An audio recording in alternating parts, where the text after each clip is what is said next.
Alors, bonjour à toutes et bonjour à tous. Déjà, je vous remercie d'être ici présents et je remercie tout particulièrement Monsieur le Président du jury, ainsi que l'ensemble des membres du jury d'avoir accepté de participer à l'évaluation de ce travail de thèse. Cette thèse a été encadrée, dirigée par Julien Barra, Michel Guéraz et Marine Baudouin, que je remercie aussi.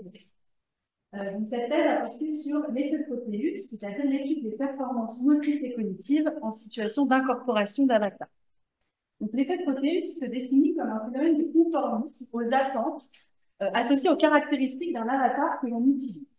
Imaginez-vous par exemple que vous utilisez dans un environnement virtuel un avatar qui ressemble à Einstein. Eh bien, une étude montre que cette utilisation est susceptible d'augmenter vos capacités de raisonnement, telles que cela est conforme aux caractéristiques d'intelligence qui sont associées à Einstein. Et donc, l'effet de Proteus est au croisement de différents champs théoriques.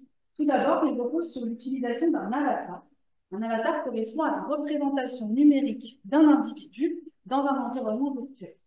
Alors, selon les supports technologiques que l'on utilise, l'apparence d'un avatar est susceptible de varier considérablement en termes d'apparence, et notamment, les caractéristiques d'apparence d'un avatar sont associées à un ensemble d'attentes relatives à des attributs psychologiques ou encore comportementaux. Vous conviendrez, je pense, que ces deux avatars-là ne véhiculent pas les mêmes attentes concernant les capacités physiques, par exemple. Autrement dit, l'apparence des avatars est associée à des stéréotypes. Donc, les stéréotypes sont des croyances concernant les attributs, les comportements des membres appartenant à certaines catégories sociales. Par exemple, si je prends la catégorie sociale des personnes âgées, eh bien, les stéréotypes du vieillissement les associent au fait d'être lent, grabataire ou encore comme perdant la mémoire, mais par ailleurs, on peut également les associer au fait d'être sage ou ayant de l'expérience, ce qui montre bien que les stéréotypes peuvent à la fois être positifs et négatifs. Alors, l'utilisation d'un avatar dans un environnement virtuel constitue une véritable modification de la représentation de soi, et notamment de la représentation de son corps. Et pour interagir avec notre environnement réel, nous avons besoin d'une représentation de notre corps, c'est-à-dire de connaître ses dimensions, les segments qui le constituent, l'agencement de ces segments les uns par rapport aux autres, etc. Et bien, dans un environnement virtuel, c'est au travers du corps de l'avatar qu'on va pouvoir explorer et interagir avec notre environnement.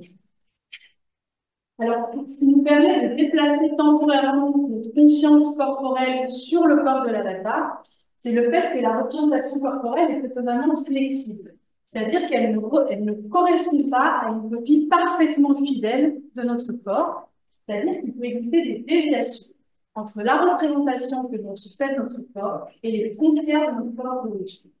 Et ces déviations peuvent notamment être induites expérimentalement au travers des paradigmes d'incorporation d'avatar en réalité virtuelle. Ces paradigmes permettent de conduire un individu à considérer le corps d'un avatar comme si. De manière étonnante, les études montrent qu'il est possible de faire émerger une illusion d'incorporation pour des avatars qui présentent des caractéristiques largement déviantes par rapport au corps du participant, des déviations en termes d'âge, de poids ou encore d'origine ethnique, par exemple. Et au-delà d'être de simples illusions temporaires, ces déviations expérimentales de la représentation corporelle entraînent des conséquences chez les individus, et c'est dans ce cadre-là que l'effet Proteus a été étudié. Donc, l'effet Proteus a été mis en évidence sur de nombreuses mesures, à la fois comportementales, cognitives et attitudinales. Et donc, aujourd'hui, au vu de l'ensemble de ces démonstrations, le phénomène est considéré comme bien établi en psychologie. Du reste, les mécanismes qui sont à l'origine du phénomène restent encore à déterminer. Pour l'heure, deux principales théories émergent de la littérature pour expliquer l'effet Proteus. La première se base sur la théorie de l'autoperception. Initialement, cette théorie postule que les individus observent leur propre comportement pour en inférer des émotions, leurs attitudes. Autrement dit, c'est en s'observant qu'ils comprennent leurs états mentaux. Dans le cadre de l'effet Proteus, il faut savoir que lorsqu'on est immergé dans un environnement virtuel, cela provoque une situation de désindividualisation. C'est-à-dire que les indices personnels identitaires de l'individu sont moins saillants, sont moins accessibles. De ce fait, les auteurs proposent que dans une situation de désindividualisation, les individus, l'avatar constitue le principal indice identitaire de l'individu dans l'environnement virtuel. De ce fait, l'individu observerait son propre avatar pour en inférer une nouvelle identité dans ce monde virtuel.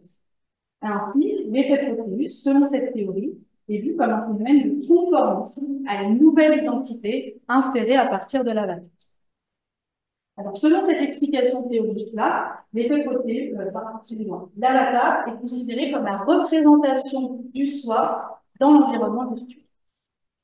Une théorie alternative a été proposée pour expliquer l'effet Proteus et repose sur la théorie de l'amorçage. Le principe de l'amorçage est le suivant. Si nous présentons un stimulus dans notre environnement, que l'on va appeler une amorce, eh bien, cette amorce est susceptible d'entraîner un effet d'assimilation comportementale, c'est-à-dire un comportement qui sera cohérent aux caractéristiques de l'amorce. Et ce principe est expliqué par un mécanisme relativement direct, à travers lequel l'amorce activerait dans notre mémoire un ensemble de représentations mentales liées à cette amorce, comme par exemple des contenus, des souvenirs, des stéréotypes. Et ces représentations mentales activées favoriseraient l'adoption de comportements cohérents à l'amorce initialement présentée.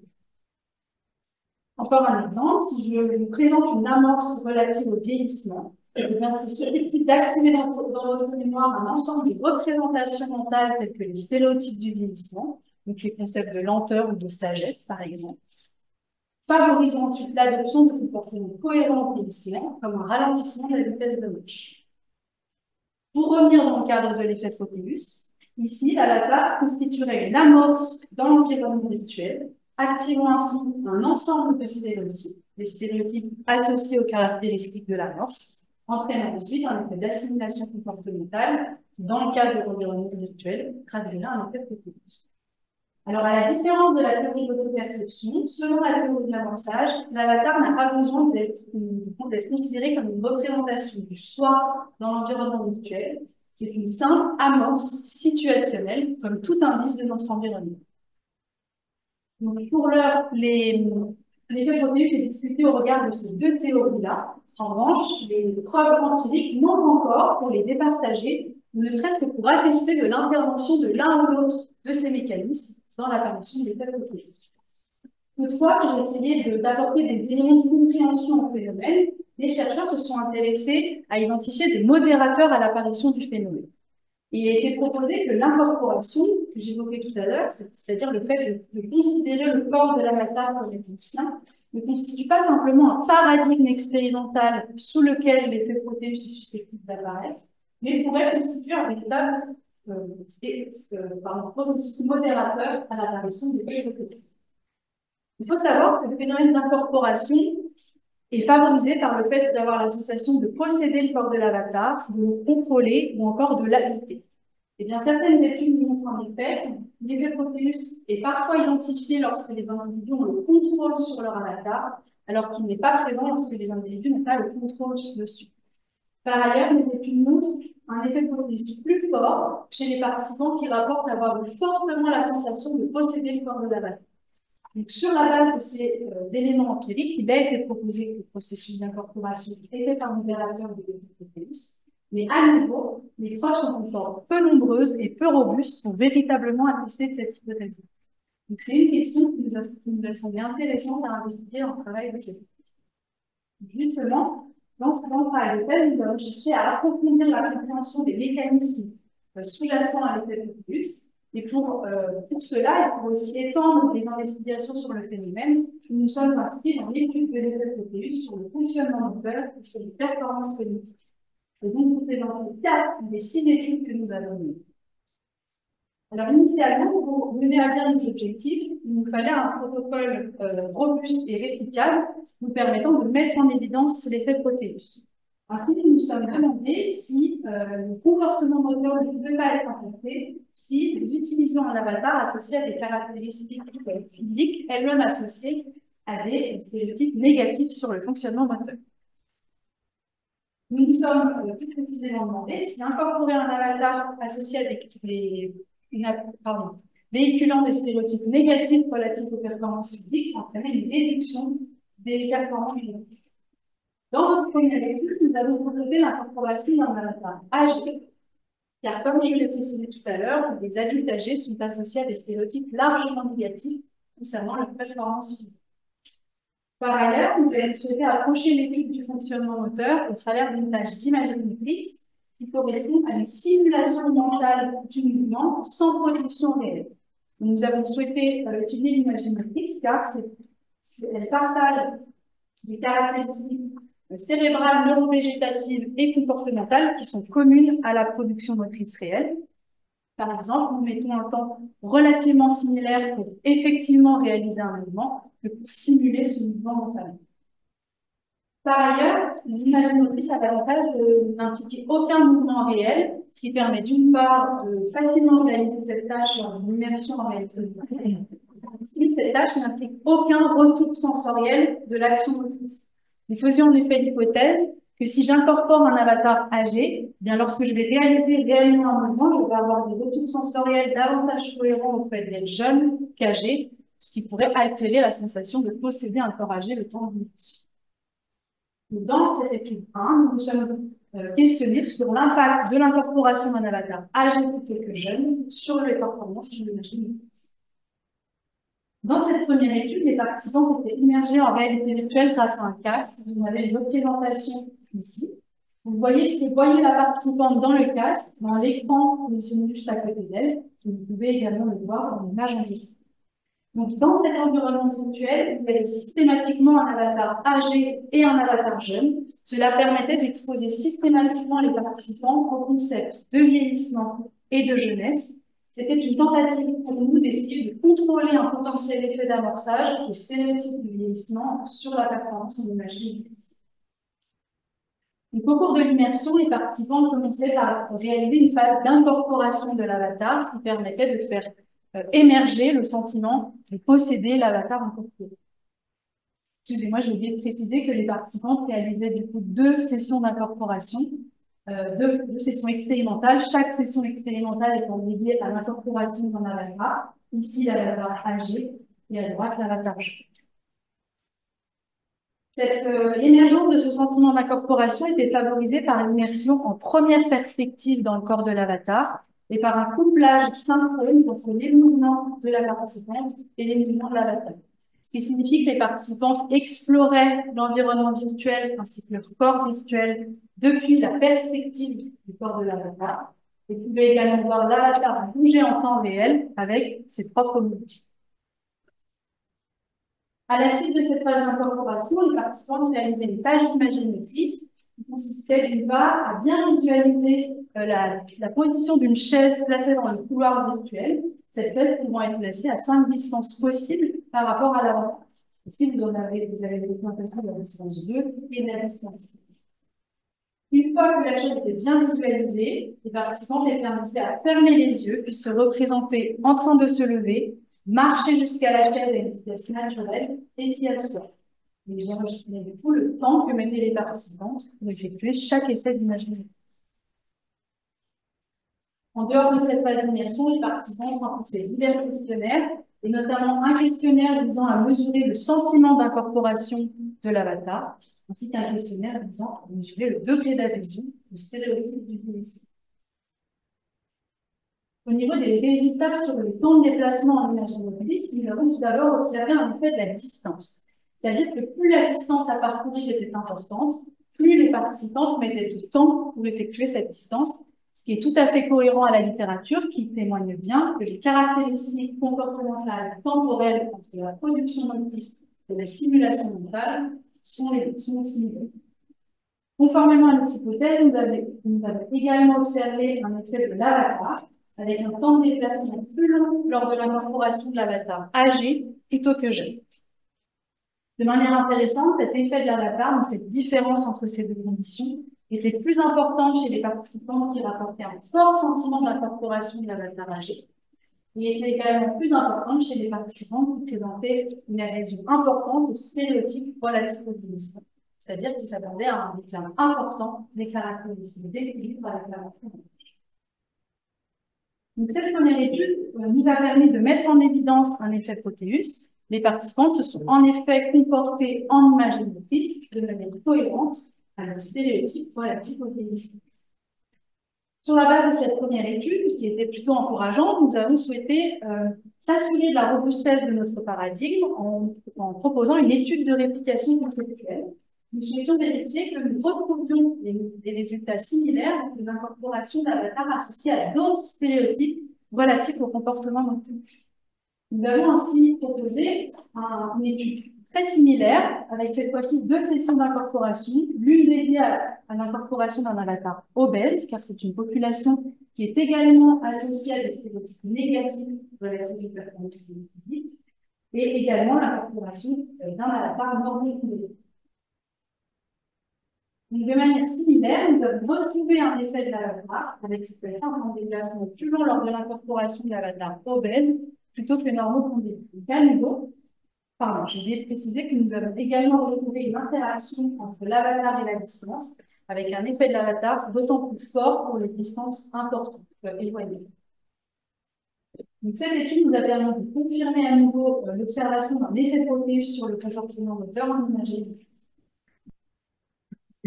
Donc, ensemble, ces 2 premières expériences nous permettent de confirmer la mise en évidence d'un effet Proteus sur l'imagerie motrice. Les participants se sont comportés de manière cohérente aux croyances qu'elles possédaient sur les avatars qu'elles incorporaient. Alors, très récemment, nous avons confirmé ce résultat au niveau des mesures neurovégétatives.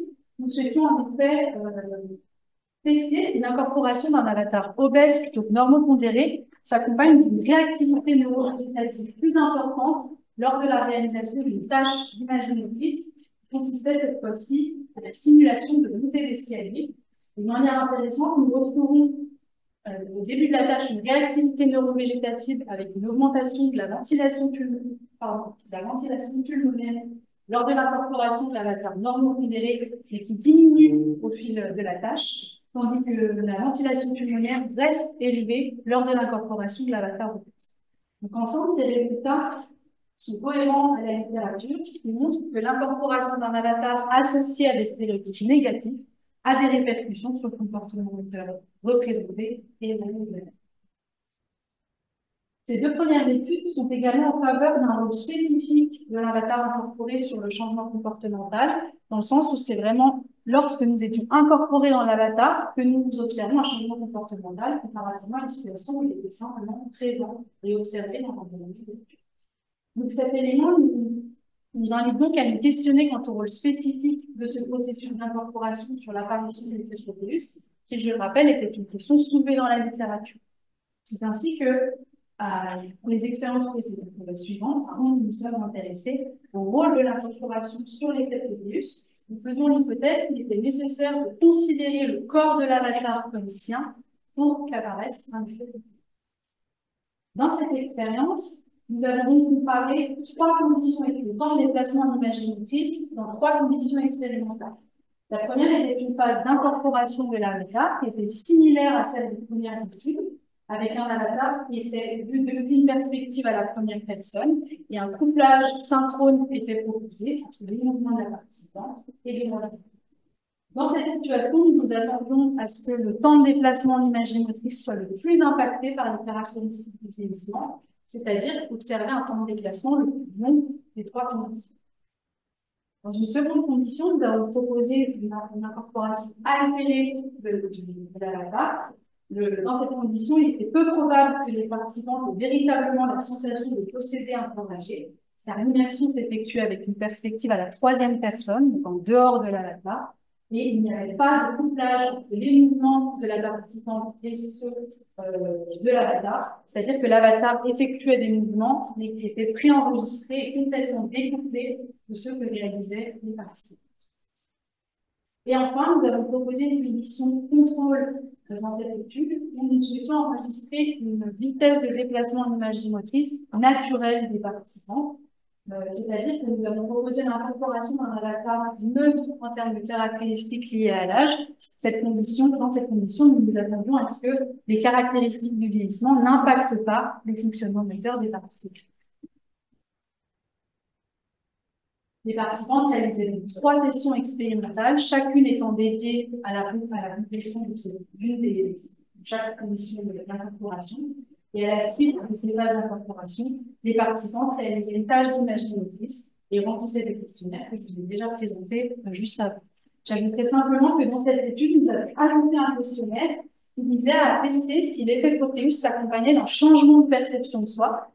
Plutôt, je vous ai dit que l'effet Proteus avait été expliqué par un changement de perception de soi, mais à notre connaissance, aucune étude n'en proposait véritablement une investigation. Donc, nous avons ici proposé un questionnaire constitué de traits, où certains étaient spécifiquement associés au vieillissement.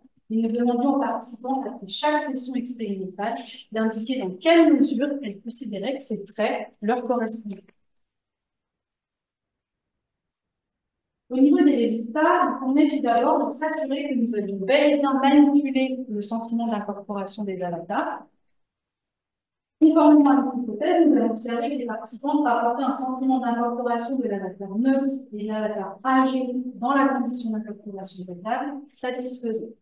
En revanche, dans la condition d'incorporation intégrée, le sentiment d'incorporation de l'avatar âgé était significativement diminué.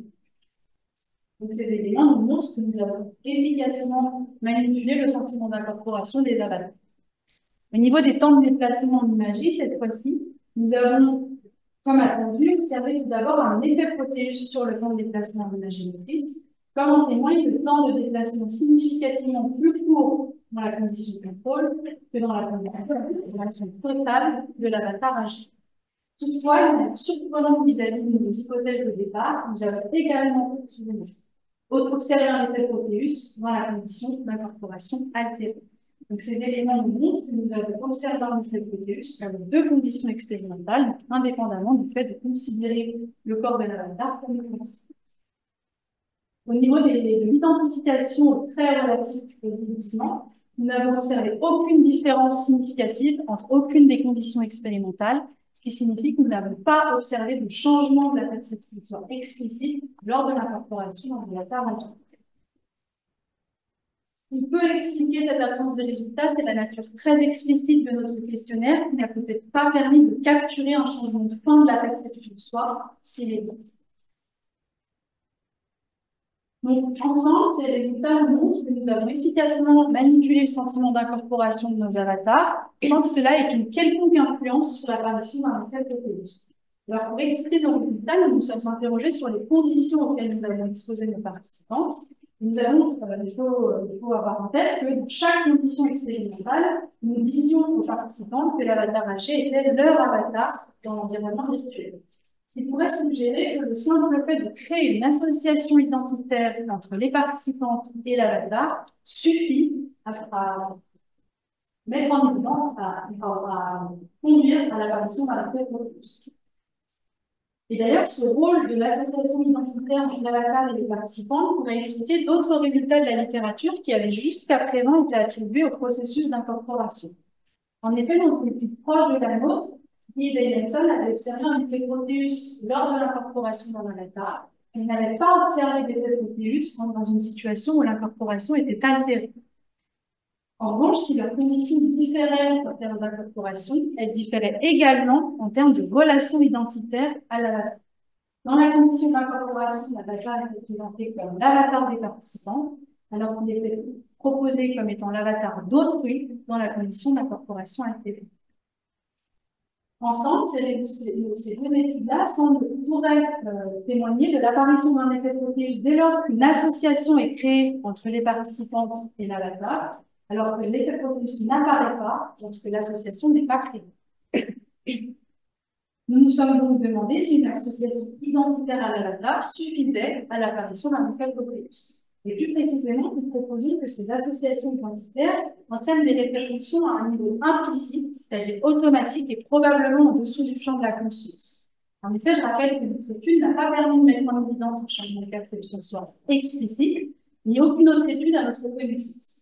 En revanche, les modifications au niveau implicite sont rapportées dans la littérature et sont conceptualisées sous le modèle d'identification au personnage. Alors, ce modèle a été développé initialement dans le cadre de l'utilisation d'un personnage de jeu vidéo, mais des mécanismes similaires sont retrouvés lors de l'incorporation d'un avatar en réalité virtuelle. Donc, ce modèle propose et définit l'identification au personnage comme une modification temporaire du concept de soi. Selon ce modèle, l'utilisation d'un personnage crée des associations automatiques entre le concept de soi des participantes et les caractéristiques liées à la valeur. Sur la base de ce modèle, nous proposons donc que l'effet Proteus constitue la conséquence comportementale d'un changement de perception de soi implicite lors de l'utilisation d'un valeur. Autrement dit, l'effet Proteus constituerait la conséquence comportementale d'un processus d'identification à la valeur.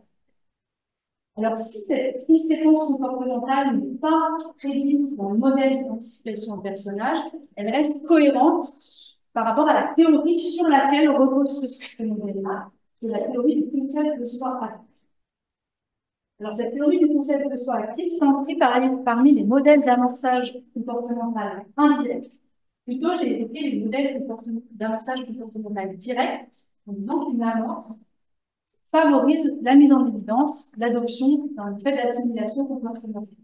Eh bien, la théorie du concept de soi actif ajoute un élément à ce processus en proposant que l'amorce modifie temporairement le concept de soi actif et que ce concept de soi, temporairement modifié, favorise la mise en évidence, favorise l'adoption des comportements cohérents à l'amorce. Alors, il faut savoir que dans cette théorie, le concept de soi est défini comme un ensemble construit de caractéristiques liées à soi. Ça peut être des caractéristiques personnelles, des souvenirs ou encore des motivations. Et dans ces éléments-là seraient stockés en mémoire à long terme et constituent le concept de soi chronique. Et dans les situations que nous vivons, un sous-ensemble de ce concept de soi serait activé et constitue le concept de soi actif. Eh bien, la théorie du concept de soi actif prédit que l'amorce entraîne des associations temporelles entre les caractéristiques de cette amorce et le concept de soi actif, et que c'est ce concept de soi actif, le contenu de ce concept de soi, qui guide ensuite vers l'adoption du comportement cohérent à l'amorce. Donc, notre hypothèse apparaissait cohérente aux prédictions de la théorie du concept de soi actif. Ici, l'avatar constituerait une amorce dans l'environnement virtuel, susceptible d'entraîner une modification implicite du concept de soi, qui correspond à un processus d'identification d'un personnage, entraînant en conséquence un effet d'assimilation comportementale lorsque on se trouve dans un environnement virtuel, traduit en effet Proteus. Alors, pour tester cette hypothèse dans la dernière étude de notre thèse, nous nous sommes basés sur un postulat de la théorie du concept de soi actif qui propose qu'en diminuant l'association entre l'amorce et le concept de soi, alors on est moins susceptible d'observer un changement de comportement, de type assimilation comportementale. Il faut savoir qu'une manière de diminuer cette association-là, c'est de placer les participants dans une situation d'attention sur soi, en les exposant par exemple devant un miroir ou une projection vidéo de ces participants. Il est en effet proposé que l'exposition à un miroir active les caractéristiques personnelles de la personne, les propres standards de comportement, les valeurs personnelles, rendant plus hermétique à l'influence de l'amorce sur le concept de soi et, en conséquence, sur le comportement. Donc, ce que nous avons proposé ici, dans l'étude 5, c'est de diminuer la modification temporaire du concept de soi actif par la valeur, ce qui, nous attendons, entraîne un effet Proteus moins probable que dans une situation où il n'y aurait pas d'attention. Dans cette dernière étude, nous avons proposé une adaptation en ligne du protocole que nous avons développé initialement en réalité virtuelle. Vous avez une image à nouveau d'une participante réalisant l'expérience. Dans cette expérience, les participantes étaient immergées dans un environnement virtuel depuis la perspective d'un avatar qui était soit âgé, soit neutre, et elles pouvaient voir sur leur écran, du coup, le reflet de leur avatar dans un miroir positif. Pendant une phase d'exploration, les participants étaient invités à utiliser les flèches du clavier pour déplacer la tête de l'avatar et explorer l'environnement virtuel ainsi que le corps de leur avatar. Parallèlement à cette phase d'exploration, il était projeté sur l'écran des participantes une vidéo. Cette vidéo constituait soit le retour en temps réel de leur caméra, de leur webcam, de leur ordinateur, ce qui constituait une situation d'attention sur soi. Et dans une autre condition, les participantes étaient exposées à la vidéo d'une personne inconnue pour elles, à savoir moi, qui réalisait la phase d'exploration. Les participants réalisaient 2 sessions expérimentales séparées d'au moins 24 heures chaque session expérimentale étant dédiée à la réalisation d'une condition d'attention sur soi. En revanche, les deux sessions expérimentales étaient réalisées avec le même avatar. À la suite de cette phase d'exploration, les participantes remplissaient la page d'image de piste, ainsi que les questionnaires, qui sont les mêmes que ceux que je vous ai présentés précédemment.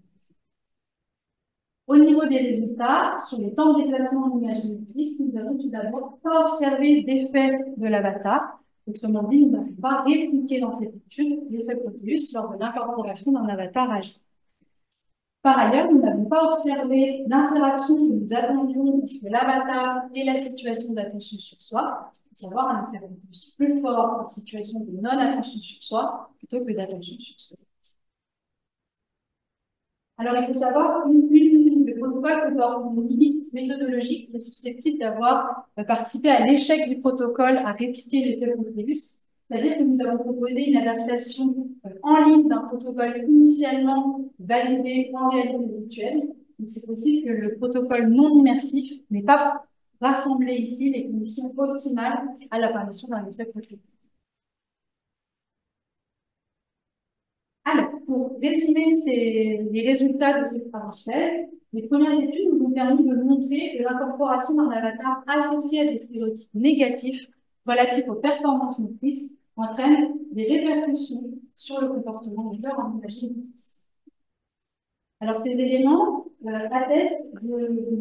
sont cohérents à la littérature et montrent bien qu'une déviation expérimentale de la représentation corporelle entraîne des répercussions sur le comportement et que ces répercussions sont cohérentes à ce qui est attendu, aux croyances qui sont associées à cette représentation corporelle.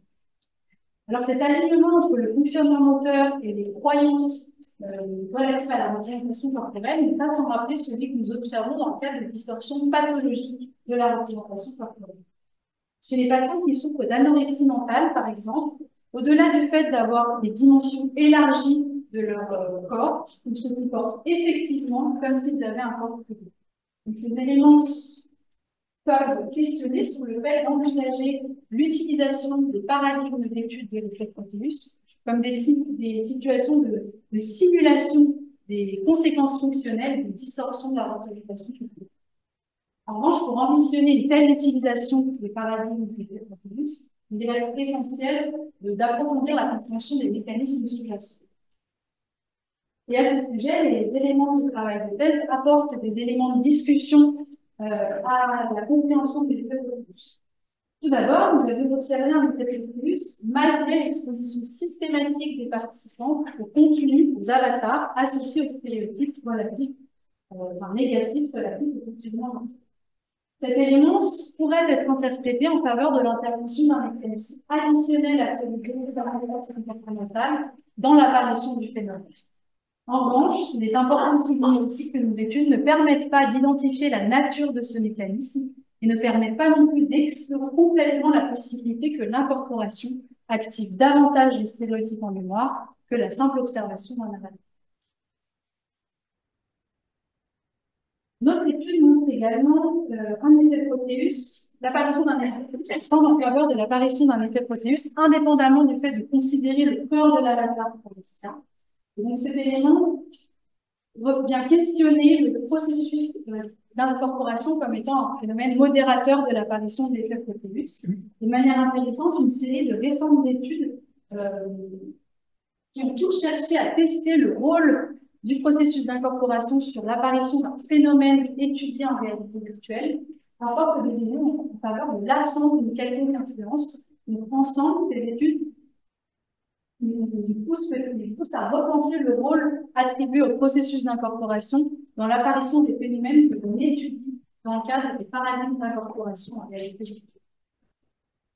Enfin, nous avons pour objectif de tester si l'effet Proteus s'accompagnait d'un changement de perception de soi. En revanche, cet objectif n'a dans ce travail de thèse apporté aucun résultat probant. Nous n'avons pas identifié de changement de perception de soi explicite. Nous n'avons pas non plus identifié de conséquences à la manipulation expérimentale d'un changement de perception de soi implicite. À notre connaissance, une seule étude a testé cette même hypothèse de la littérature. Et dans la mesure où elle n'a pas permis de mettre en évidence des associations automatiques entre l'avatar et les caractéristiques de la participante, eh bien, il n'a pas pu attester l'association entre ces changements de perception de soi et l'apparition d'un effet. Nous proposons toutefois de poursuivre l'étude des mécanismes sous-jacents à l'effet Proteus dans la direction d'un changement de perception de soi implicite. En revanche, nous proposons de le faire au moyen d'une méthodologie plus puissante que celle que nous avons utilisée dans nos précédents.